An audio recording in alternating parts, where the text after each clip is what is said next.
Hey kids, it's Mr. Fly here, hope you're well, and welcome to another monthly live stream. Now, I have to start this live stream with a bit of an apology, in that I've got a bit of a funny throat. I've had a bit of, a couple of days ago, I've virtually lost my voice entirely. I thought I was going to have to cancel the live stream, so apologies in advance. This may be a short one if the voice goes croaky. I've got plenty of water with me, we'll try and keep it lubricated. Anyway, hopefully we're going to get plenty of people join as usual. We'll try and get through as many questions as we can. Feel free to ask me about anything you like, be it the...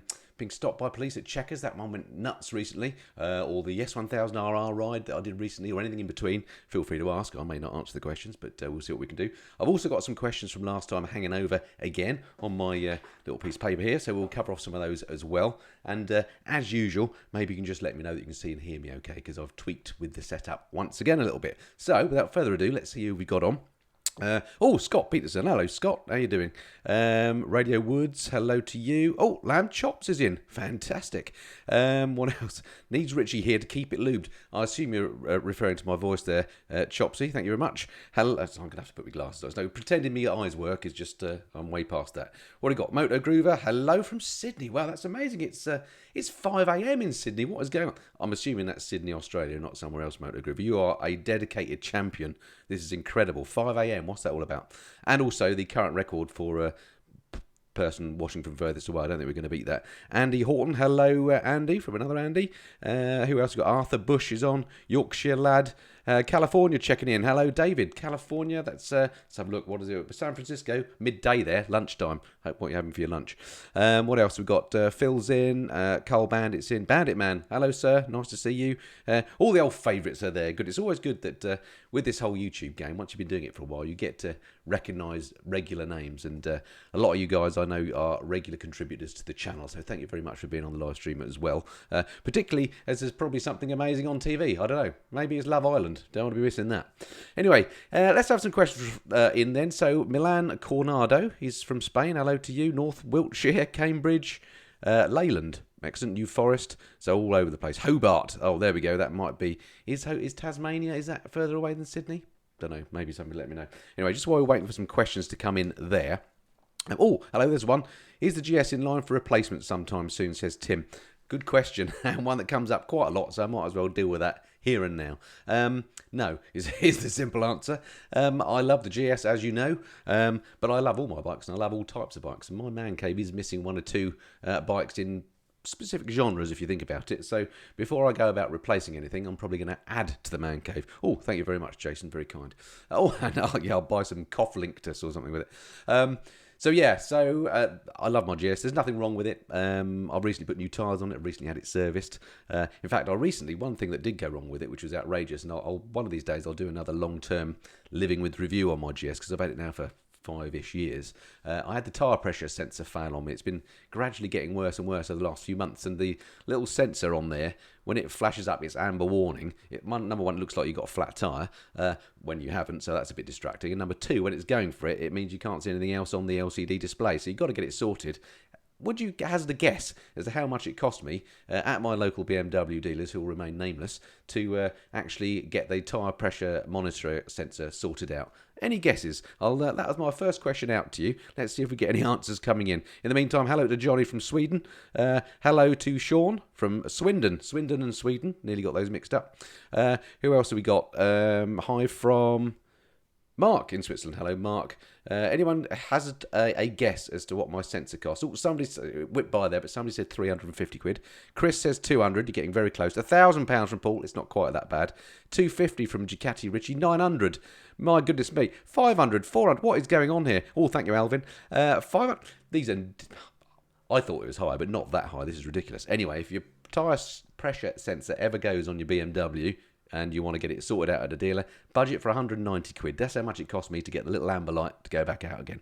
Outrageous, I thought. Turns out they've got a battery in them, so I assume the one on the front wheel will go soon as well, because, again, I'm assuming the batteries are a similar age. I thought there was some clever piezo technology that meant when the wheel spun, some crystals crushed together and it created some current automatically, but no, not that clever. There's little lithium batteries in those puppies, and they run out, and they're expensive to get them replaced. So anyway, something to bear in mind. Another little cost of ownership to add in with the old BMW. Bring more wallet, somebody said it stood for. I'm starting to wonder if that's the case. Anyway, I've got a whole new view on motorcycles, by the way. I'm starting to think now the sort of bikes that I really do like. I'm not saying I don't like the BMW, of course, I love it. But I'm starting to think simple is maybe best, but much more on that in the future. All right, what else we got? Just got mine done under warranty on a 63 plate. Somebody's just said there. Sorry, I missed your name. What plate's mine? I'm trying to think. What these number plates we have these days in the UK, it's so flipping complicated, isn't it, to understand what I mean? I know when they came out, I knew what it meant, but what is a 63 plate? Is that a relatively new one? Or are you telling me it's quite an old one and I should have got mine done on a warranty? Be interested to hear, because I might have to go back to my friends at the dealer that will remain nameless. Who else? Julian, hello to you. I got a TMF t-shirt for Father's Day, says Dave. What a lucky fellow you are. I didn't. I did get a card, that's about it. Thrown at me. Anyway, Keith, you can replace the battery in the sensors, says Keith. Well, maybe that's what I did. I don't know. I don't know exactly what I did. All I know is I took my bike in with the little alert on, and I picked it up and paid 190 quid. Maybe that's what I did. Anyway, rip-off. Garmin's own TPMS set is 80 quid or so. Yeah, there we go. I thought it might be. Trade the Street Triple for a new Speedy RS. New paint scheme.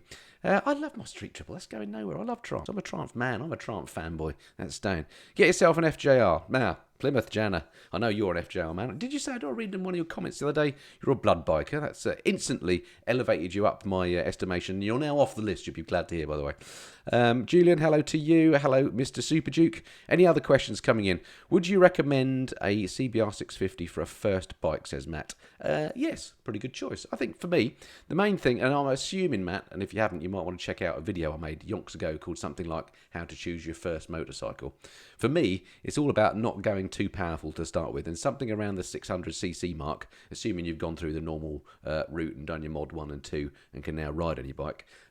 I think it's all about power. You've got to learn your craft on something that's not going to frighten you to death. So, and some, some bikes have, it's not necessarily about CC, but it's really about the power delivery. So the CB650R, I don't know what the power output of that is, but I'll be surprised if it's more than 55, 60 brake horsepower, and I'd say that's ideal for your first bike. I know other people disagree, or sometimes do, but that's what I think you should do, and maybe look for a second-hand 600-ish cc bike to start with, because you will quickly get fed up with it and want more power. So there's no doubt you will want to go up to the bigger bikes, probably, if you like most people. But give yourself at least a 6-month break-in period for that. So that's what I'm saying. Buy second-hand. That way, you can sell it 6 months on. You probably won't lose any money on it. Then you can buy the new bike of your dreams. You can go for it. But starting off on a 1000cc plus sports bike would be an error. So the CB650R, lovely bike. Go for it. Good idea. All right, Texas is calling from Julian. Thank you. Nice to see you. Lovely Mark, says Lamb Chop. What's he talking about? I don't know. Having a private conversation. I'll read that later. What else we got? GS was my first bike, says Radio Woods. Well, fair enough. I mean, we're all adults. Do what you like. All I'm saying is my recommendation, having gone through the whole thing many years ago, is don't get too powerful to start with. GS isn't that hairy, but again, I wouldn't recommend it as a first bike, because not only then, number one, it is more than 100 horsepower, and they're very heavy as well. I think the ideal beginner bike is something with sort of 50-ish brake horsepower, no more than 75 brake horsepower, and relatively light as well, so you can just get used to moving the bike around in the garage and stuff, and just lose any intimidation that you might have. Alrighty, what else? Let's just check what's happening on the whole stream health thing. I mentioned that because daughter number 2, I've noticed, is in the other room watching Amazon, full HD, loving it. I'm wondering whether my internet connection is going to handle it. Actually, it says at the moment I've got a little green light, so maybe it's all going well. Maybe my internet connection is better than I thought. Right, what else we got? Scottish Girl Biker says, evening TMF. Hello, and good evening to you. Thank you for joining me once again. Cub Rider, what's your ring term review on the earplugs? I assume you mean long term. And I assume you mean my sponsor. Where is it? Nope, this side. There. Custom Fit Guards, who sponsor this very live stream. Long-term review is, great. I've been using them now for probably, 3 or 4 years, something like that. And particularly on the GS, I like them because they're quite comfortable long-term. I find them out of all the different sorts of earplugs you can try, and I've tried them all, that they last longest for comfort. They don't last forever, by the way. After, 5 hours of riding, I sometimes like to take, well, I certainly take them out probably every time I stop, but I might swap them for a different sort of earplug then.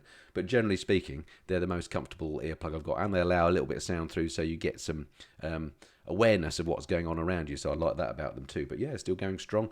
I'm on about my third set actually, I think, but yeah, I recommend custom fit earplugs to you if you're touring in particular. I find if I'm on one of my louder bikes like the Ducati, the Panigale, which has got very loud termies on, or my Street Triple, which has currently got the baffles out on the arrow cans on that, they're very loud bikes, and they're not quite good enough at defeating the sound. So if I go out on those bikes, which typically is for a shorter run, I tend to just use the foam ones then, because they block out more sound. But if I'm touring, I find the foam ones make me feel a bit sort of blocked up, a bit like I've got a sinus infection, like I have now, in fact.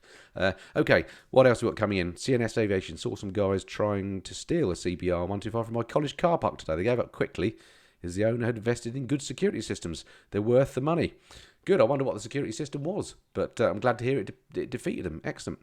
Sorry, I can't read your name. 1234 just passes IAM test. Well done. On your way to becoming a blood biker. Good move. Excellent. Scottish girl bike. I had to return... sorry, shot off the top. Missed that. I'll pick it up next time. Great combination on GS videos and airplanes, says Julian. I'm a pilot too. Good man, Julian. Do you fly a Saab by chance?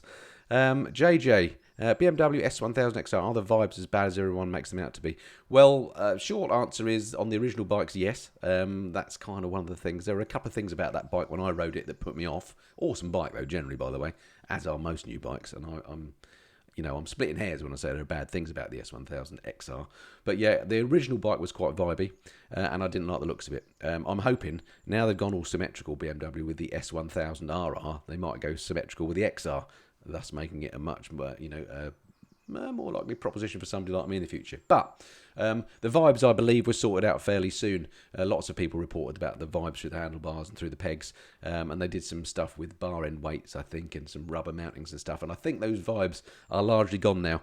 That's according to other XR owners I've talked to. I haven't ridden one since, so I really should ride one again because it's been a long time since. But maybe if you've got an XR, somebody else watching on here, maybe you can put a comment in, let us know if you're finding it vibey, if it's a newer bike, or certainly since the first generation. What else we got? Please do more videos on your airplane. Oh, it's Julian Saab again. Sometimes you're coming around just as I look. Hello, Mr. Bojangles. He's there. 1,000 viewers tonight. I can feel it in my bones. How are we doing at that? 614. I'm not sure. It's a nice evening, mate, isn't it? It's sunny out there. If it wasn't for this, I'd be out on my bike. So maybe people are out on their bikes. So I'm not counting me chickens tonight. But thank you for the positive thoughts anyway. But we have got 614 of you, so thank you for joining. That's absolutely incredible. Martin Stevens, my first big bike was a 650. Good beginner bike. Yeah, there you go. I think that's about right. Colin Campbell says, best sports tourer. Now, there's a question. I've not ridden them all, but I have ridden the BMWs, of course, the RT and the K1600. You may have seen the big Yamaha FJR that I rode a couple of weeks back. Love that bike. But, of course, these days, sports tourers really have been a bit eclipsed, haven't they, by big adventure bikes. And there's lots of those adventure bikes that really, I assume, people are mainly using as sports tourers. So, would I rather have an FJR than a BMW GS Adventure? If money was no object, because the GS Adventure spec'd up is probably a bit more expensive than the FJR, I'd probably take the GSA, I imagine, because they go well. They just do everything so well. The FJR was a lovely bike, as you saw, if indeed you saw my video. I really loved it. That's more of a sort of a sports bike in touring clothing. If you're a speed freak, and that's the most important thing to you, then bikes like the FJR are the ones to go for. But if you want just the best all-rounder, I've yet to find a bike better than the GS. Just stand by 1 second, just have a swig of water, hang on. Apologies. Alrighty, what else we got? Bought an F800 GS as my first bike 6 months ago. I'm thinking of adding a T120 to my collection, says Hayes 8Y, I think it is. No, you had one for a few weeks. Would you ever buy one yourself? Yes, I would. In fact, I think they've not been up yet. I've got a number of videos in the can all about in fact, I borrowed the F850 GSA, the new one. I've got a number of videos coming up on that bike. A few weeks down the line, I have a sort of a planned schedule of what videos I'm going to release in terms of the bike reviews that I do. Thank you very much. That's very kind of you. Who is that? Moto DevCam. Cheers. Thank you. Much appreciated. So yeah, so there's lots of videos on that coming up. Although this week I've got a video coming up comparing the F850G SA with the KTM 790 Adventure, which I've also had for a few weeks, and I've also got a lot of videos coming up on. Those two bikes are sort of direct competitors, I think, and I just took the opportunity of having them both there. I had a little overlap when I had them both. Well, it wasn't an overlap, I had one after the other. And I was able to make a video comparing directly the features on each bike. And that's coming up later this week, I think. Might be on Saturday that you're going to see that one, all being well. So if you're interested in the F850 GS Adventure and the KTM 790 Adventure, stick around and stay tuned for those. They're coming up soon. Okay, what else we've got? T120 is a good bike, but does get boring, says Exeter Rider. Well, it depends what you want to do with it, doesn't it? I mean, I can understand why you might say that. I love the T120. I love the retro genre. That's the genre that I was alluding to that's missing from my man cave at the moment. I love retro bikes, and the T120 is certainly up there with my favourites, along with things like the Kawasaki Z900 RS, which I loved, and now possibly my most favourite is the Speed Twin from Triumph. Amazing bike.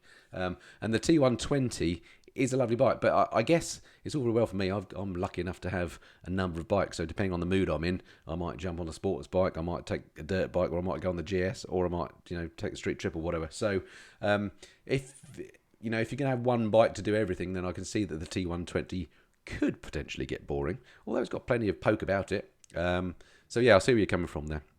Andy Horton. Love the SV650, have two in my garage as well as a Yamaha Tracer. That's very greedy, Andy, isn't it? Which SV650s you got? They're relatively new, because again, I rode one of those late last year. I had one for a couple of weeks, and that's the 650 that sticks in my mind. If I were learning to ride or wanted my first big bike now, I'd go for the SV650. Beautiful looking bike, particularly in the black that I had with the red frame. Really good value as well. I think you can get them for around about £6,000, something like that, brand new. Really nice bike. Lots of character in the twin cylinder engine as well. And the sort of bike that maybe you wouldn't get bored of. You might keep that and just maybe buy another if you had the wherewithal to do so. Matt Nicholas says SV650, nothing bad to say. Yeah, exactly, nothing bad to say that at all. Cole Bandit says, I got my new GS 1250 3 weeks ago and love it. Told you they were good. The GSs are great. I don't want to be, I seem to be known as a GS man. I don't know if that's because I've done a lot of tours on mine, and those are often the popular videos and people see me riding it a lot. But I ride my GS probably less than my other bikes. I don't know if I've ridden it at all this year, actually. I'm just trying to think if I've done any. I've not really done any tours on that bike this year. I have got some plans to do a couple of tours in this country.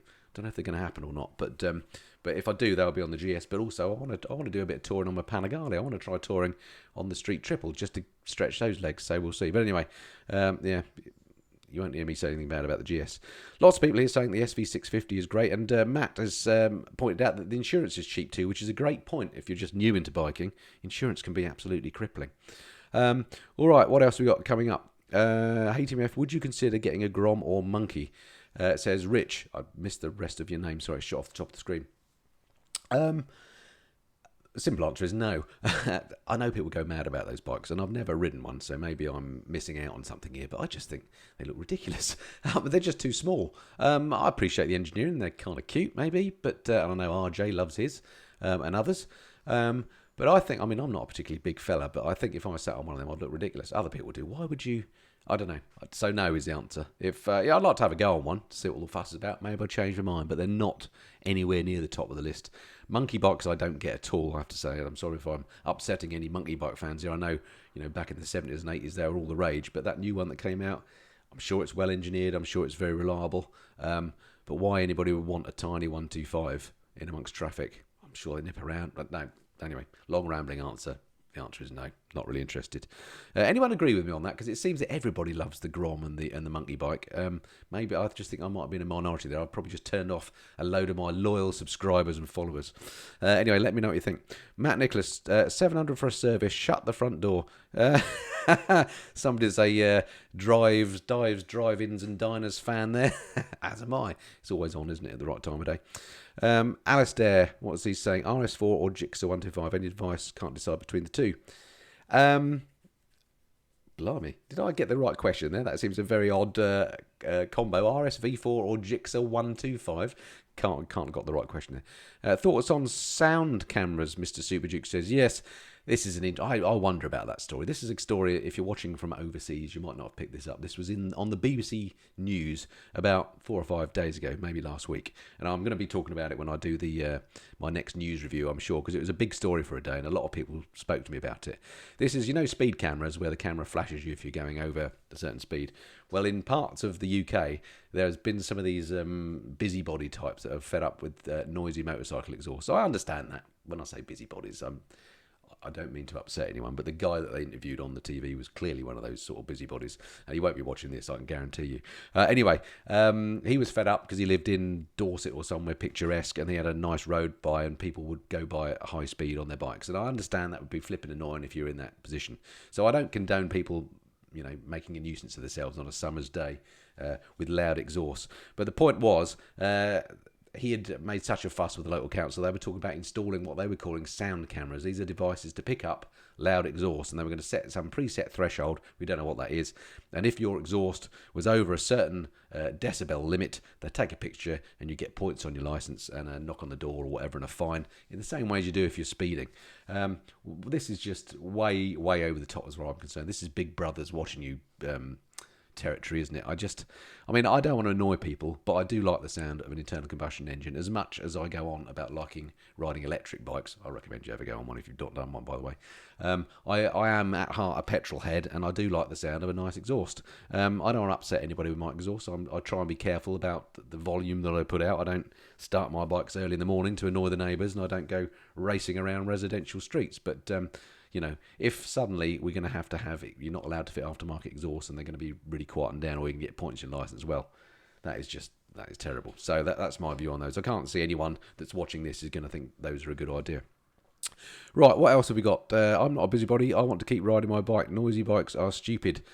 Somebody just said it zipped off the screen, and it was one actually that was a blocked comment, so I don't think you would have seen that. I can't remember who that was. It was me. Oh, who's that? Sorry, the weasel whipping by so quickly now. Martin Bukes, by busybody, do you mean okay, I'm not going to say that one. That was another hidden comment, and I see why it was hidden. But his insight, hello, sir. A grom is to stick in the van or trailer and take on holiday. That's a good point. Yeah, any bike's better than no bike, isn't it? And if you want to stick it in the back of your car or something, then yeah, why not? That is a use case where I can see it might be useful. Who else have we got? Hi, Tim F. How's your collection of speeding tickets doing? If small, this is Captain Geert van Derzen.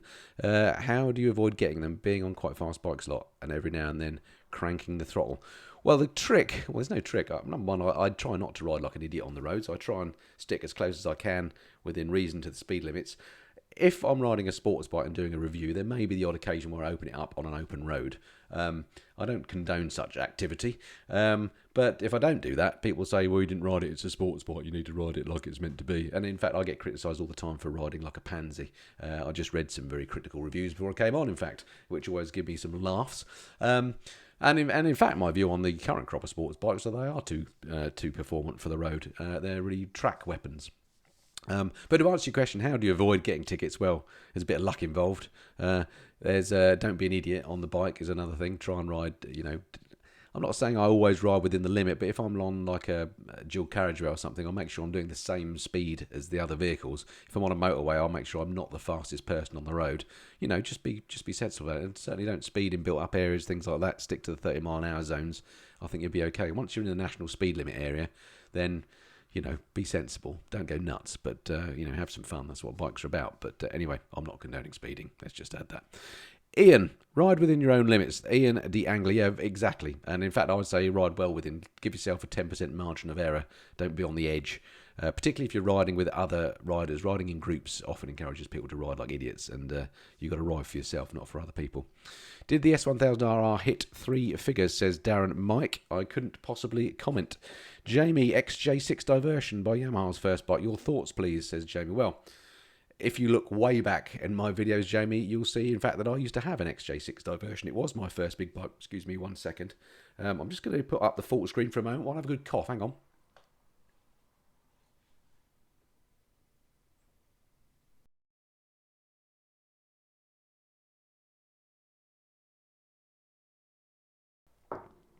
Right, I'm back. there we go. And there's the picture as well. Sorry about that. Just need a bit of a throat clearing thing. Didn't think you want to hear that. Oh, thank you very much, Ian. You're very generous, sir. You're my biggest fan. That's very kind of you. All right. Any other questions coming in? What have we got? Hello, TMF. I have to agree on the monkey bike subject. I don't get them, all see the point. Sorry, just my personal opinion. That's M9. Yeah, well, it's probably not just me. You hear a lot of people saying how great they are, don't you? I'm sure they're a lot of fun to ride, but the question was, would I like one? And the answer is no. What else have we got here? Give up those fags, says Plymouth Jana. I certainly don't do that. What else have we got? Barton New Rider. I could hear the toilet flush. No, you couldn't. Extra Rider, bless your TMF. Don't make it a long one tonight. Well, we'll see how it goes. How are we doing, actually? It's 25 minutes we've been on already. How's my stream health looking? It's yellow. And 784 viewers. Isn't that unbelievable? Amazing stuff. Great. Good stuff. Ian, all cough syrup. Any thoughts on the Tenere 700, says Jewel? Not really any earth-shattering thoughts because I haven't ridden one yet. They, but they are very long away, don't they? We've been teased about the Tenere 700 for so long, and only now have they just broken cover, I think, for some journalists to ride. And I've read a few of the reviews, and they all seem to rave about it. What I like about it, from what I can see from the reviews, is that it's a simple bike. No riding modes, I don't think. No super flashy electronics, just a good old-fashioned back-to-basics bike. And because it's quite lightweight for an adventure bike, I think it really could be a serious off-roader. So my thoughts are I want to ride it, and I think it's a great move by Yamaha to make a more simple adventure bike, so to speak. So, if you did want to go around the world on a bike at the moment, my CRF 250 is great, like Ben King's doing. He's going around the world, and others have done it, Steph Jevons, etc. But you could argue a bit underpowered. So the next thing you're thinking, or I'm thinking, is maybe, okay, what about Royal Enfield Himalayan, like our friend Itchy Boots does. I don't know if you watch her channel, by the way, go and check her out. Which again strikes me as a brilliant. Oh, thank you very much, Moto Michelle. Very grateful, thank you. Enjoyed the new S1000 R. Can't wait to test one myself. Well, be careful. So the Himalayan, which I can't even remember how big that is. 500cc, isn't it? I think that would be perfect size for going around the world. But if you want something a little bit more fancy, then maybe the Tenere 700 is the way to go. Anyway, there we are. What else we got? Let's have a look. Tony Williamson, Royal Enfield 650 servicing. What happened? Not sure what you're referring to there, Tony. I made an error on the video that I published, in that when I spoke to the guys at Royal Enfield about servicing, they said, it's a long story, but basically, I didn't have my pen and paper when I asked the question. They answered about the servicing, and I thought I remembered it correctly. Then when I got home, I thought, hang on, I might have this wrong. I phoned them up. It was a Saturday afternoon. They were closed. I couldn't get the details. I had to make the video on the Sunday, so I couldn't clarify it. So I cocked up on the video. I said that servicing was every 3,000 miles, and you had to have new oil and valve clearances checked every 3,000. That's not, in fact, the case. What you have to do is the current service interval is 3,000, but it's every other service where you have to have the valves checked and the oil changed. The 3,000 mile interim one is really just a check and tighten type service. So hopefully I made that clear on the video. So sorry for my error there, but that's how that works. The good news, of course, is with the Royal Enfields, the new 650s, the Interceptor and the GT, they're very easy bikes to work on, apparently. You can take the cylinder heads off and you can check the valve clearances yourself if you're so inclined. So I guess if you're going to get one of those bikes, get yourself a bit savvy on how to do that yourself and save yourself some money on all those services. Okay, what else we got? Any thoughts on the R18 concept, says Edward Dale Cook. That's the big Beamer, isn't it, with the big boxer? I don't know, is it an 1800cc, hence R18? I assume it is. Not really any thoughts. I mean, it looks quite mean, doesn't it? Whether they actually build it is another thing. I'm not sure who would buy it necessarily, because it's one of those sort of, it's almost like one of those exotic customs that you see knocking around that cost sort of 70, 90 grand, that sort of thing. So there may be a few customers for it. I mean, it certainly looks nice, but I can't imagine BMW making too many of them, because I don't think there would be a massive market for it. But it looks mean. But, great that they're coming out with those things and thinking about that, because, of course, those thoughts and development ideas do lead into production bikes down the line, which is great for us all. So even though, there are the occasional bikes that I don't like, so we talked about the monkey bikes and the Grom, the current one that I really don't think I like is the Suzuki Katana. It's got the looks that only a mother can love. I just don't like that bike at all. But I am riding it. When am I riding it? In fact, on Wednesday. So I'll be bringing you a review of that. But I expect to not like it. Having said that, I'm sure it rides absolutely fine. But I don't have any history with the Katana. I don't remember it when it was around first time. So I haven't got sort of rose-tinted spectacles about it. I'm just looking at it as a bike now. And thinking, why would you get that rather than another potentially better looking bike. Can't remember why I started on that little rant. Anyway, I'm going to give the Katana a try on Wednesday. Keep your eye on my social media on, if you're not following me on Facebook and Twitter and Instagram, all that game. I tend to post what I'm doing on those, or indeed on my Patreon page. I give little updates on sort of behind the scenes updates of what I'm doing. Usually each week on a Sunday, I give a little appraisal of what's going on in my world if you're interested. So I'm sure the Katana stuff will find its way onto those platforms before it finds its way onto the channel. And I'm sure it'll ride okay because it's a new bike. It's just the looks of it I don't do. Right, what else we got coming up here? Any sign of a new Z1 800? Is that Z1 300? Enjoy Life. Did you see Spicy 110 review of what? Enjoy Life? Don't think I did. To be honest, I don't get that much time to watch that many YouTube videos, so I have to be quite selective about what I watch, and I have a few favourites that I definitely watch. Tim F., what are those books behind you? Would you like me to list them all? There's a variety of books here. The ones I've just do some of the ones on that side, this side here. They're basically learning to fly books. No, I've still got them either. And the other ones are all sorts of books, really. Some of my favourite books about self-improvement and all that old gumph, but that's another subject. Okay, Alan, any 125 reviews, new rider. I've got some, Alan, if you look in my playlist called, it's called something like, actually, bike reviews. Have a look through there. There are 125 reviews in there. I've written all sorts of 125s, right through from the Chinese ones, up. So do check them out, and hopefully I'll be bringing some new 125 reviews too as well. Although I've slagged off a couple of bikes, and I do like all bikes, and I like riding all bikes, including 125, so there will be more on the channel soon. Okay, what else have we got? Trevor Tom says, Garant. Yes, correct. Those are the Trevor Tom manuals. Mine are way out of date now. They predate Jar. Lamb Chop is a closet GS man. Thanks for exposing him. He'll get there in the end. He definitely is. Everybody is. Cheers from Lake Tahoe, says Sierra Nevada. Thank you. I love it at Lake Tahoe. What a great place that is. I haven't been there for a couple of years. I've been a few times being a skiing fan. I've skied there, and I did a summer trip once. I went up to the Reno air races and came back via Lake Tahoe. And I went to an amazing cafe there called something like the Blue Carrot or something. Anyway, if you've ever been there, it's good.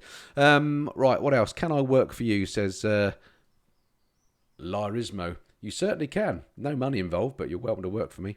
Tour Spain on my Z900 RS or fly and hire. Good question, says Saddlebags. I'm a fan, as you may have noticed, of flying and hiring because you don't wear your bike out on the way. Depends what you want to do and how long you've got. If you get a ferry down to Santander and you want to ride along the Pyrenees to the south of Spain, then do that on your own bike. Fantastic.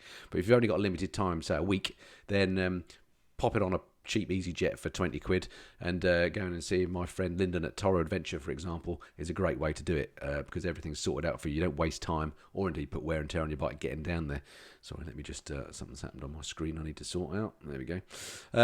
So yeah, it's up to you. There is something to be said, and there's something nice about riding your own bike on tour if you've got plenty of time and you've got a good route to get to where you're going. By all means, do it on your own bike. But if it's, if you just want to get somewhere and ride, the other one, I don't know if you watched Bruce's series recently from the Canary Islands. What a cracking place that is to ride as well. Again, Canary Motorcycle Tours, my friends down there, they're the people to go and check out for that. You just jump on a plane, they look after everything else, you ride their bikes. Amazing time. So yeah, pros and cons of both approaches. What else we got? Any BMW 1250 RS news, says Andrew. Any news? Well, only that I asked about it last time I was at the dealer, which was last week, and still no bikes at the dealers yet. As soon as they come, hoping I'll be getting a go on one. Evening TMF was up, says Andy Allen. I'm not entirely sure what the response to that is, but I'm very well, thank you. And you? How do you do? Matt Nicholas, 1050. Thank you very much. Mornington Crescent. How's the Cardo, says BC Biker. Yeah, good. I've recently moved it, actually, onto another helmet. Can't see my helmets behind me, but I'm going to be using that soon. I've got a number of trips abroad coming up towards the end of the year where that's going to really get used, so stay tuned for that. Bib the Builder is putting out a shout for Itchy Boots. Again, this is the amazing channel, actually. It's going great guns. If you haven't seen it, check it out. It's a Dutch lady called Noralie. She's riding a Royal Enfield around the world. And her channel's doing amazing things. She's getting masses of subscribers and views, but it's a very interesting channel. Go and check that out if you haven't seen it already. Thank you very much, Pyro. Very kind of you. For the fuel tank from the redundancy funds. Oh, wow. Well, I'm sorry to hear you've been made redundant, but use the money wisely. And thank you very much for that. Much appreciated. TMF, it's your fault. I bought a Triumph. Love it, though. Remind me, Ian, which one did you get in the end? So I'm just having another swig of water. My voice is getting a bit croaky. And how are we doing for time? Should we stay on for another 10 minutes? Let's see. Let me know. I always wonder about this because I'm just bleating on here about random stuff, and if you find it of interest, then I'm happy to carry on. But it blows my mind that you do find it of interest. But thank you. What else we got? DCT or manual Africa Twin, says Barton New Rider. Well, I've ridden DCT on various Hondas. Did I ride the Africa Twin DCT? I think I've only ridden the manual version and the Adventure Sport. Was that DCT? Can't remember. Anyway, the DCT system is very good. The only sort of use case I found where it was possibly not good was if you came up to a roundabout, sometimes it sort of pre-selected the wrong gear if you then wanted to shoot away. I quite like selecting your own gear. I know on the DCT you've got a manual override sort of thing, so you can select what gear you want, but it's not quite the same. Having said that, a bit like driving an automatic car, depending on the sort of riding you're doing, it could be really good. If you're going to use it mainly for, fun at weekends, but also commuting, then maybe DCT is the way to go if you're weaving through traffic and stuff. You're not always doing the whole clutch dance. So, yeah, up to you. Ride them both, see what you think. The DCT is a very good system. Personally, I think I'd probably go manual, but that's because of the sort of riding I do. Depends on what you're using the bike for. Graham Tucson, you did the DCT Africa Twin. Oh, thank you. I love it that you know better than I what I rode. This is brilliant. Darren says DCT is amazing. I agree. Motor Michelle, are you going to do a track day soon? If so, what bike would you use? Yes, I am, and I'm riding a Ducati Panigale 959. I'm going to use it as a... It'll be the first time I've ridden a 959. I'm an 899 owner, as you may know, and I love that bike. Don't ride it very often. I have done a few track days on it. There are videos on my channel about that. But I got a bit scared of doing track days on my bike because of the insurance situation. Quite expensive to insure your bike for a track day. So now I've got the opportunity to do one on somebody else's bike, and it's a 959, which I've been itching to have a try to see how it feels different from my 899. So two birds with one stone there. I think that's coming up in August. So you'll see that video probably September, October time. So yeah, a bit of a wait. So sorry about that. But yeah, there will be more coming. Electric Nikon on Nobblies. Fancy a go, says Lod Dude. Electric Nikon. They don't make an electric Nikon, do they? On Nobblies, that's an interesting thought. Talking of the Nikon, by the way, I've got a review of that coming up soon. I think in the next 2 weeks. So look out for that one. That was a bizarre bike. Bib the Builder says he gets over 90 miles per gallon from his NC750 DCT. Incredible. Again, if you want a commuter bike, what a great thing to do. Easy to ride, economical, brilliant. What else we got coming out? Extra Rider DCT is a Marmite, but if you're going to get an NC750, then you need to go DCT. It doesn't really rev high enough to suit a manual. I tend to agree actually there. Well, I agree completely. Extra Rider. I rode the manual NC750 in my last ride in the Canary Islands. Great bike for around there because there's lots of twisters. You don't need anything more powerful and heavy around there. But you are always chasing the right gear on that bike, and the DCT one would just sort that all out. So if you're going NC750, I would definitely say go DCT. How long before the Henry Cole video, says Ian? I wondered if anyone would ask that. Well, what a fantastic guy he is, and very generous with his time too. I had a great time. I met with Henry, if you didn't know, 2 Fridays ago. Went down to his place, had a great time with him, looked at all his bikes. We had a good chat, chewed the cud, made a couple of videos. Coming up very soon. I haven't, as usual, I haven't got my schedule with me, but I know they're going to be quite soon because I think they're going to be quite popular. Based on, I think I posted a picture on Instagram of me and him together, stood behind his Gold Star, his BSA Gold Star, lovely bike, and it got loads of likes. I think over 1,000. I think it might have been the most liked picture I've ever put on Instagram. So on that basis, I'm thinking it might be a popular video or two. So I'm going to put them up relatively soon. So you will see them, I think, within the next 3 weeks, those. And then I'm hoping there'll be more in the future as well. I've already got another date in the diary and I'm popping back to see him about something else. So I won't say any more on that in case it doesn't happen, but I'm pretty sure it will. So, and it's going to be amazing as well. Anyway, I sounded a bit like President Trump there, didn't I? Colin, Michelin Road 5 or Metzler Road Tex? Well, I haven't ridden with the Michelin Road 5s. At the time that they came out, they didn't have the Michelin Road 5s that fitted the GS. They've probably sorted that out now, but I went Metzler because that's what did fit the GS. And I was so impressed with them. I've had a couple of sets on there. I haven't ridden the GS that much this year, as I mentioned earlier. So the Metzlers are still pretty much untouched, so I'm sticking with them. But we'll see. Maybe I'll try some Road 5s. Tim F., you don't look well. Need to rest. That's very kind of you. It might be the lighting. I am fine. I've just got a bit of a cold. Best sports bike for a 6-footer, says Kevin Fury. Well, these days they all seem to be quite... If you're talking about best new sports bike, then out of the ones I've ridden, there's no doubt that Bmw S1000 R is the roomiest that I've ridden. It's still going to be uncomfortable to a 6-footer, but compared to the, say, Panigale, it's a more roomy bike. I also very much like the GSXR 1000. I know it doesn't get much airtime, but that one I felt was relatively roomy. Lamb Chop, if he's still on, he's got the GSXR, of course, and he's a big guy in all respects. I do apologise, Chopsy. But he's a big fella. He gets on fine with the GSXR. I don't know if he's over 6 foot. He possibly is. He's about 6 foot wide. But anyway, so it's big enough for him, so probably works good for a big chap. What tyres do you run on the Street Triple, says Adam. What's on there at the moment? Rosso Corsa... I can't remember what's on there. I think it's Rosso Corsa 2s, I think. I'll be doing I should be doing a little update soon on that bike because it'll be coming round to another anniversary of how long I've had it, and I like to do a sort of an annual update on each of my bikes to let you know what I've done over the previous year with them. And yeah, Rosso Corsa 2s I think they are, or are they 3s? Whatever the latest Rosso Corsas are. Very, very nice tyres, very sticky, very confidence inspiring, but again I tend to only ride that bike in the wet, in the dry. If you ride it in the wet, it might be another story. You might not want that if you want an all-round weather tyre. So I was just being distracted there by reading one of the comments. Ian says, no chops, has an H2 Kawasaki. Don't we know that, Ian? I think he's still got the GSXR as well. He might be back to tell us. Ever tried a Hayabusa, TMF says Bib the Boulder? No, I haven't. I'd like to, just haven't had the chance to do so. What else is coming up? GSXR 1000, physically the same size as the 750. Quite possibly, I haven't ridden the 750, but not a tiny bike. Rosso Corsa 3, excellent all round, says Matt. Okay, so maybe you've used it in the wet. Let me just get rid of this phone, shall I? This is a bit annoying, isn't it? Let's bring up this screen again.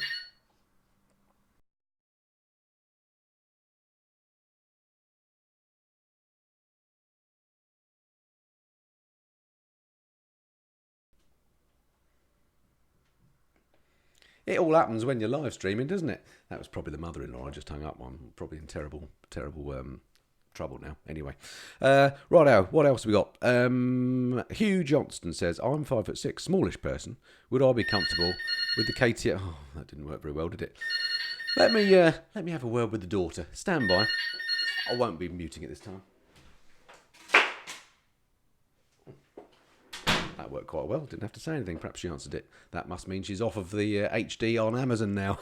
What a laugh. Okay. Any rumours on new Bmw S1000 R? I haven't got any rumours on it. I assume there will be one. Why wouldn't they? Particularly with the S1000 RR getting such plaudits and such feedback. I imagine there will be. There will be. It's not Chopsy. He doesn't have my home number. Well, maybe he does. So where was I? Yes, the S1000R. Yeah, of course there'll be one. But I don't know any news about it. I'm just guessing.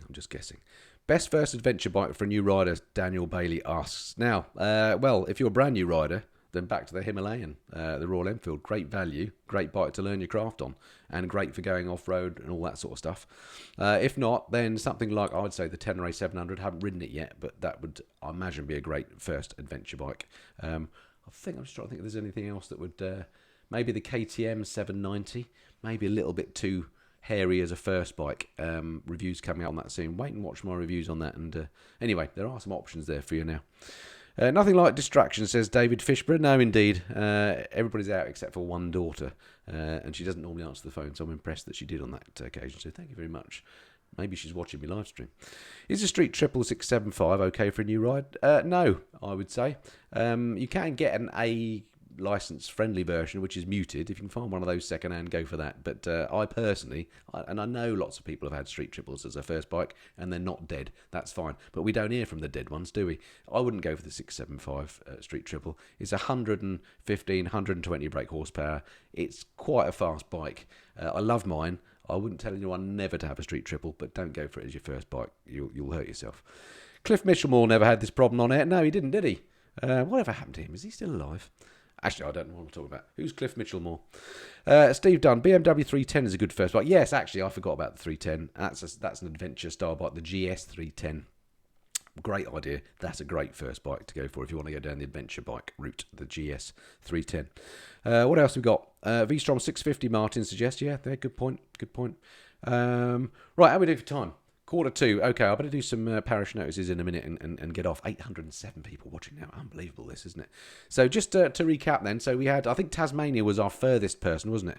We had, what was the most antisocial time? I think that might have been Sydney. Because in Sydney, I think at the moment it's about 5:45 in the morning. So if you're still watching in Sydney, I can't remember who that was, I do apologise. But if you're still on in Sydney, just put up a comment and let me know, because that means you've lasted for 3/4 of an hour and you've not nodded off. That is remarkable. Well done, you. And the same for whoever it was in Tasmania. Sorry, I've forgotten who that was. Oh, we got somebody, Ben in Melbourne. Presumably also a pretty bad time of day. Daniel Dayton on US Eastern Time. So that's, New York, it's 4:45 in the afternoon there, isn't it? So you're back in time. You don't get any prizes for 4:45. Well, actually, I suppose that's a little time that I like my afternoon nap. So actually, maybe well done on being awake. Brisbane, well done, Mike. Goodness me, how are people up? Ben Dyer, 5:44 is where you are. That's incredible. Are you on shift work? Are you normally up at this time of day? What's going on there? I'd like to know. 5:44 in Sydney. Yep, I think that's what I said. What else we got? Still here, says Russell in Sydney. Well done, Russell, for staying the course. Top marks, my man. I wish I could give you a super chat for staying on. That's really good. St Albans is where... Oh, Buenos Aires. Arthur Bush is in Buenos Aires. That's good. That's an unusual one. I'm not sure we've had Buenos Aires before. May have had you, but that's very good. Another Adam from Sydney. Hello. Way past my bedtime in the UK, says John. It's not even 9 o'clock here yet. It's been a lovely day. It's been, if you're not in the UK, we've basically had a rubbish summer this year. We're paying for last year. We had a really good summer last year. This year's been rubbish. The last week, it basically hasn't stopped raining. Today's been the first dry day, and here I am not out on my bike. Ben, best part of the day, he says, well, yes, if the sun's out, I agree. Debenham Dave, cheers Tim F. Hope you get rid of that cold soon. 8:45 in Suffolk. So, yeah, you're about... I was going to say 2 minutes ahead of what we are here in Buckinghamshire. And thank you for your kind words. The cold is on the mend, by the way. I don't know why I've got a cold. Bizarre. I haven't had one this year, so it's my first one. Lagos, Nigeria, says Alex. Amazing. Same time zone. Brilliant. I love it that people can be in Africa. It's the same time zone. Although I did check before I came on. I noticed that... I think down in South Africa, I think it might be +1 down there. Chilton Turbo, he's on. He's literally be 200 yards from where I'm sitting. He's in the same time zone. USA East Coast 3:45. Cooking chicken. Why not? Great idea. Thank you, David Gilliland. Good work. Always entertaining, says David. Oh, thank you very much. That's very kind of you. You're easily entertained, is all I can say. Thank you. Suffolk is on. Been to Lagos. No comment. Well, that's not very kind, is it? All right, what do we got? Any more questions? Hay fever? No, it's not hay fever. That was earlier. I'm a tree pollen man. Any plans for Moto Guzzi V85 test run? Yes, there is, Dusty Miller. There is indeed plans. That's I'm going to be getting one on long-term loan from my friends. Where am I getting that from? Wheels Motorcycles up in Peterborough are going to send me one of those for a week or two to have a try on. So really looking forward to that. Not for a little while though. I am a bit overrun with bikes at the moment. One of the amusing, I was talking earlier about the hate comments that I get. I get quite a lot of abuse these days on YouTube, which is fine. I understand that's what happens. But it's quite funny. I've been having a lot of stuff. Oh, you always say good stuff about bikes. It's because you dealers will stop giving them to you. Trust me, I've got more bikes than I know how to review. Oh, thank you very much. Is that Kurlach? How do you pronounce that? That's very kind of you. Thank you. Speed Triple Moody. Oh, missed your comment. By the way, I will read these comments. If somebody's been saying something and I've been missed it all the time, I will read your comments and come back to it. Which reminds me, I must just get to a couple of comments that I missed from last time. Just answer these. One from Siki, C-I-K-I, Charlie India, Kilo India. I'm not sure I'm pronouncing that correctly. Duke 390 or BMW 310R. I would say Duke 390. Nothing wrong with the BMW, but I just love that Duke 390. Of the smaller capacity box I've ridden, that's by far my favourite, and possibly my favourite KTM. So Duke 390. Just to clear a couple of these off. Eric Versteeg, TMF. I'm assuming you might be Dutch or maybe Belgian. TMF, do you have any experience with pinlock anti-fogging up visor inserts? I do indeed. Much experience. Every helmet you can see behind me has a pinlock fitted. As a glasses wearer, I find them absolutely, indispensable. So yeah, use them. They are quite expensive. I mean, when you buy a new helmet, it's another like 40 quid to add on, but it just helps with the anti-fog. And anything you can do if you're a glasses wearer, sorry, I keep banging the mic, is a good thing. So yeah, go for it. One more from here, electromagnetic pulse. Question: Hi Tim, have you ever thought of getting a dedicated track bike on the cheap and doing more track-based content? Yes, I have, and I do like doing the odd track day, but I have to say I'm not a massive fan. I don't think I could justify getting the bike because I wouldn't do it enough to justify the bike. Everybody should have a go on a racetrack and on a track day because it makes you a better road rider and it is good fun. But for me, once you've done one a year, once you've been around a track a few times, it's all a bit the same. I mean, yeah, you can go fast and it is great fun, but I'm not a massive fan of tracks. So yes, I will do the odd track day from now and then just to keep my riding on point, but I don't think I'll be getting a dedicated track bike. Phil Hoff, last one from the list for now. Was it you on a Harley I saw a couple of weeks ago on the usual stop near Abingdon? No, it wasn't Phil. I've never ridden a Harley. I must put that right. I must talk to the people at Blade Motorcycles in Abingdon and get them to lend me a Harley. In fact, I think there's a new Harley dealer opened in Watford, which is a little bit closer. I must talk to them as well. All right, let's see what else we've got coming up. Suicide's painless. Love my triple, but need to stop taking test bikes out when having work done. Had hard not to buy. Wish I was made of money. Yes, I know exactly what you mean, mate. I rode my dad's old Suzuki 1100 R yesterday. Well done. TL 1000 R. Sorry, that's Motor Michelle. I'd like to do a track day, says Extra Rod. Yeah, do so. If you've not done one, 100% do one. A bit like riding off road.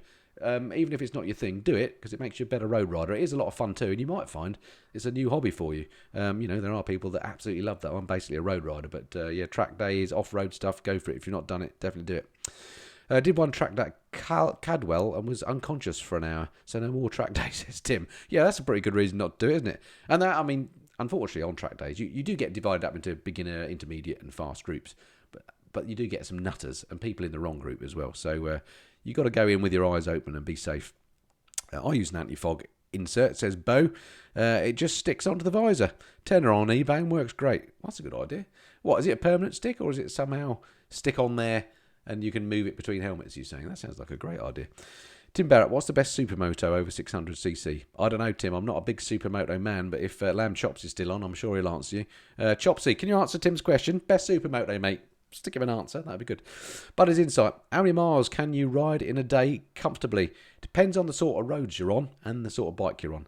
Personally, regardless, I don't like to do more than 300 miles in a day, ideally 200 miles. If you're on little twisty roads, then because I think it takes you a couple of hours to do 100 miles.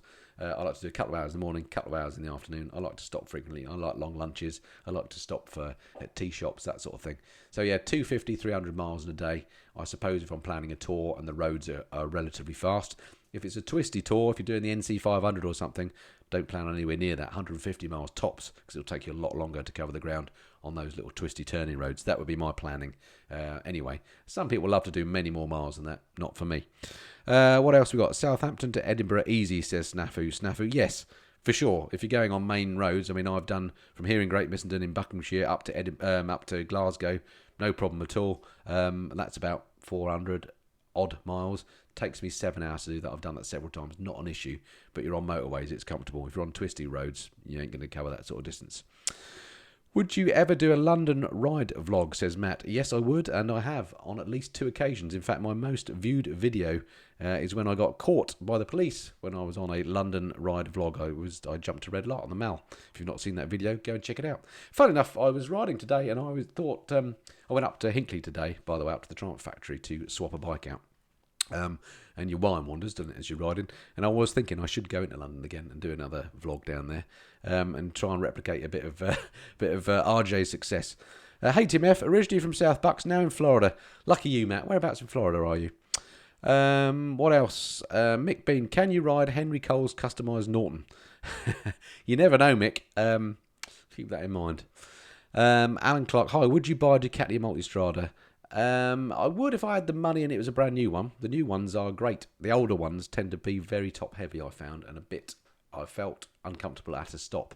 But the most recent one I rode was the 1290, I can't remember what it's called now, but the off-road, the Enduro.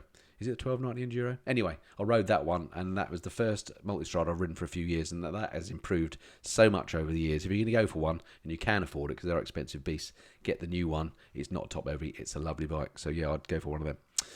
What's your take on the sound cameras? I answered that earlier, by the way. You might want to watch the review, the replay, and I'll give my answer on that. Matt's in Naples. Oh, right, okay. Have I been to Naples? I'm pretty sure that's on the Gulf Coast, isn't it? I'm sure I've been up there.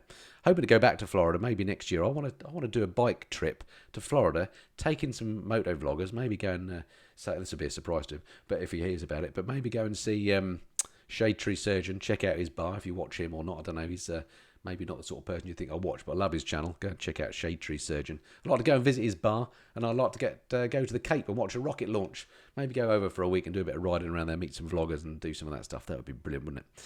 Hi, mate. Just tuned in, says Beans. How are you? Long time no see. Hello, Beans. Better late than never. We're going to finish in a moment. I'm going to do some Parish Notices, and you can speak. About time you put up another video as well, isn't it? What else have we got? Next Biker Scran, says Andrew. In fact, I'm recording the next Biker Scran next week. So you'll see that quite soon. Right, I better get on to Parish Notices because we're coming up to the top of the hour and I'm starting to feel a bit dizzy. I need to breathe more. So just want to a quick shout out to my sponsors. I've already mentioned Custom Fit Guards. They sponsor this video and my bike news, so thanks to those guys as ever. But I very rarely mention my other sponsors, so Speedo Angels in particular. Hello to you guys. Thank you for your support for the channel. They've been with me for ages. I'm going to talk a bit more about Speedo Angels and what they do in a forthcoming video, because these days with these TFT screens, particularly the ones on the BMW, which are lovely, Speedo Angels make a great screen protector that goes on there. And if you've got one of those bikes, you're thinking of getting one. If you wash those bikes, and water gets on the TFT, you can get some horrible water stains. Or if you ride it and it rains on you and you then try and wipe the TFT, you can make a right old mess. So if you get one of those bikes, I recommend clean that little screen with alcohol, get it completely clean, then get yourself a Speedo Angels screen protector to go on there. They're not very expensive, they're about a tenner. You'll get a discount as well if you look through any of my videos. In the descriptions it tells you about the discount, and that would just protect that screen. Those TFTs, very expensive to replace. Just get yourself a screen protector from Speedo Angels, one of my sponsors.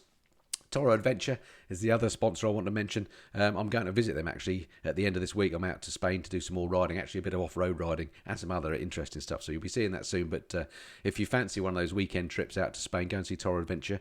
Visor Cat, of course. Lots of people asking me on the videos you see me riding with the little Visor Cat on my left hand.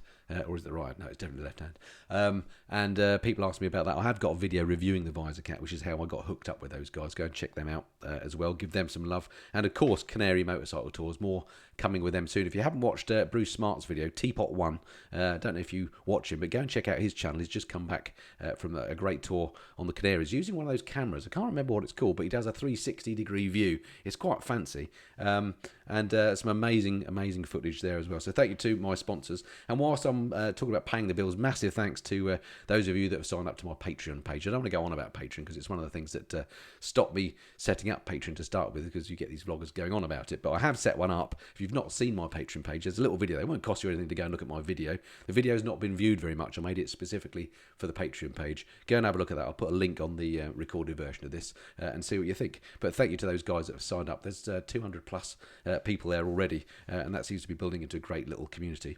One for your diary, Monday, July the 22nd at 8 p.m. That's the next live stream. Do make a note in your diary for that. And just another reminder that I'm on Twitter, Facebook and Instagram. If you don't follow me there, please do, because I put different stuff on there. I'll give you bits of information about what I'm up to. And also, if anything ever goes wrong with YouTube, it's a way of me contacting you. So that's why I do that. It's sort of an insurance policy. So coming up on the Missenden Flyer, quick bit of news. Much more on the Royal Enfield Interceptor that I borrowed recently. I don't know if you saw the review I did of that, but it was a bike that I'm quite smitten with. I told you that I like retros, and that bike's excellent value as well. Something like 5,500 quid on the road. It's a lovely bike to ride. So I borrowed one of those from the guys down at the Bike Den in Watford. A few more videos on that coming up, so stay tuned if you're interested in that bike. This Saturday is when I've got that real world review of the KTM 790 Adventure versus the BMW F850 GS Adventure. Put quite a bit of effort into that one, so hopefully that video is going to do quite well. Those are quite popular bikes, I think, so we'll see how that one does. That's coming out on Saturday. Review of the Yamaha Nikon coming soon as well. Mentioned that one already. Now the bike news, of course. I'm planning for that to be on July the 4th, the next bike news, which is a little bit later in the month than normal for various logistic reasons. So don't worry if you don't see bike news by the end of the month. It is coming. July the 4th is when that one's planned to come up. More on the KTM 790 Adventure that I've been borrowing as well. That's coming out. There may be a new bike reveal coming up. Not quite sure how I'm going to deal with that, but some interesting stuff happening in the Missenden Man Cave over the next few weeks. So stay tuned for that stuff. So keep guessing on that. Maybe put a little comment as to what you think that might be. I'll be interested to read those afterwards. Got a number of bonus exhaust sound videos coming as well. I know they have mixed stuff. I promised to put videos up on Mondays and Thursdays, as it says on the little ticker tape below, and I promise to do that. And occasionally, if I get a bit much content, then I'll put stuff up on a Saturday as well. And those exhaust videos are kind of bonus ones that go up on Saturdays. So that's why they go there. They're in the can. If you don't like them, don't watch them. But my view is, if you're buying a new bike and you're like me, you want to know how the bike sounds. So that's why I put the exhaust videos up. I always get lots of thumbs downs. I always get lots of criticism for them, but I'm going to continue to put them up.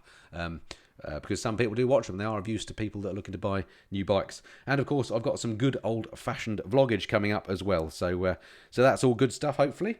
So do stay tuned for all that. Quick last look at the comments. I see we've got 3/4 of a minute till 9 o'clock, so we'll have been on for exactly an hour. What have we got? Love Island is on in 2 minutes. Thank you, Arthur, for that reminder. I definitely don't want to be missing that. Ian thinks it's a Triumph rocket. Well, they're not out yet, and I certainly can't afford that factory special one.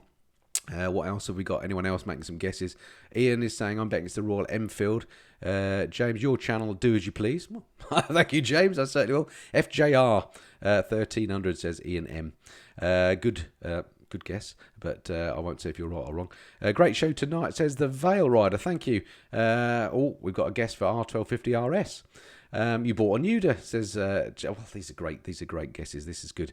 Okay, well, keep those comments coming for a bit. I'm going to end the live stream now, but thanks very much again for all your support. How many have we got? 798 people still watching. That is just mind-blowing. I don't think we beat the 1,000. I'm not sure we're ever going to do that. I'm going to give up trying, but thanks to you, my core viewers, for watching, and I look forward to speaking to you again soon. So until next time, this is the Missenden Flyer signing off. I can't remember what my catchphrase is at the end. Until next time, that was it, the Missenden Flyer. Cheerio.